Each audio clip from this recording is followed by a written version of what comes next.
जिल्ह्यात petrol diesel भरण्याकरिता लोकांच्या रांगा लागल्या। 3 दिवस पेट्रोल डिझेल मिळणार नाही या भीतीने लोकांनी पेट्रोल पंपावर गर्दी केल्याचे दिसून आले। नमस्कार।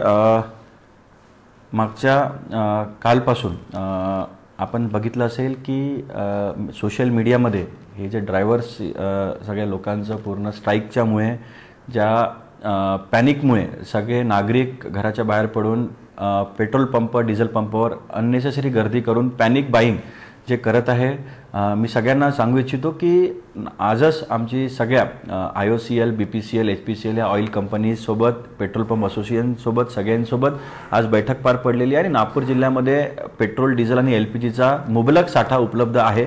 त्यामुळे नागरिकांनी कसलीच अफवाला बळी न पडता अननेसेसरी घराच्या बाहेर पडून गाडीमध्ये पेट्रोल डिझेल असताना सुद्धा की बाबा उद्या पेट्रोल आणि डिझेल संपेल याच्या भीतीने अननेसेसरी पॅनिक बाईंग करण्यासाठी पेट्रोल पंपावर गर्दी करू नये। जिल्हा प्रशासन, पोलीस प्रशासन आणि ऑइल कंपनी सगळे मिळून इसेन्शियल सर्व्हिसेस पेट्रोल डिझेल LPGचा अनइंटरप्टेड सप्लाय नागपूरमध्ये कायम राहील यासाठी कटिबद्ध आहे, ते प्रयत्नशील आहे। त्यामुळे माझी सगळ्या नागरिकांना अजून एकदा विनंती आहे की कसल्याच सोशल मीडियामध्ये अफवाला बळी न पडता अननेसेसरी गर्दी त्यांनी टाळावी। जिल्हा प्रशासन, पोलीस प्रशासन आपल्याला अश्योर करते की पेट्रोल डिझेल आणि LPGचा अनइंटरप्टेड सप्लाय नागपूर जिल्ह्यामध्ये उपलब्ध राहील। धन्यवाद। बनवा व्हिडिओ, पाठवा व्हिडिओ, आम्ही तुमच्या न्याय हक्कासाठी लढा देऊ।